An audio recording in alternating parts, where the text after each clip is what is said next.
trains. They don't even have skin pigmentation. Was there some concern that the show had racist undertones? Because, I mean, Sir Topham Hatt clearly is white, but the trains? I mean, I'm looking at this picture, and I'm really, really struggling to understand how in the world there isn't any diversity in any of this. Oh, was it because, I see it, it was the white hoods and the burning train tracks. Okay. Huge critic of the media, and I hate that what I do is considered part of it because I don't consider myself part of them. However, I'm very glad to see, I said this actually on television not too long ago, I'm happy just frankly to see them curb stomped. I mean, let's be real about it, Grant.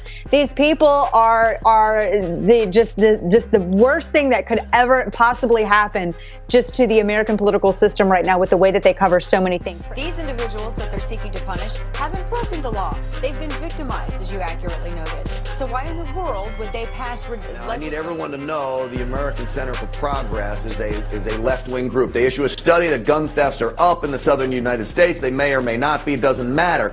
The end result of the study is they want to increase storage laws and give penalties to the victims for not storing their guns properly, and they make no mention of going after the criminals. That's like shaming a rape survivor. It's the exact same logic.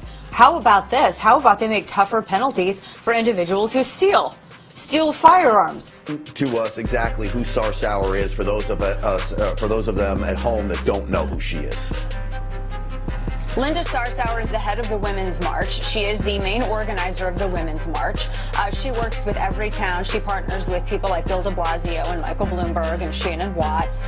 She works with Black Lives Matter. She believes in Sharia, meaning the full Sharia. She believes in overthrowing the U.S. government in support of Islamic jurisprudence. And at a rally at a very controversial North American Islamic conference where in 2001, Grant, Anwar al-Awlaki spoke, and she thanked her mentor before she went on this 20-minute rant. She believes in overthrowing U.S. government for Sharia law, and she called jihad against the White House. She has barely said a word.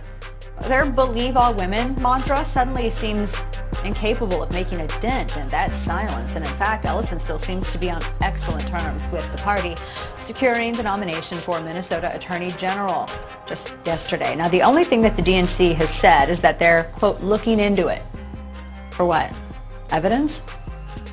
But I thought evidence didn't matter. The Believe All Women thing and the MeToo movement thing was an attempt to hijack real trauma and real emotional abuse and real serious physical abuse that women have suffered, and it was an attempt to hijack it and use it as a vehicle for political purpose, and it's shameful.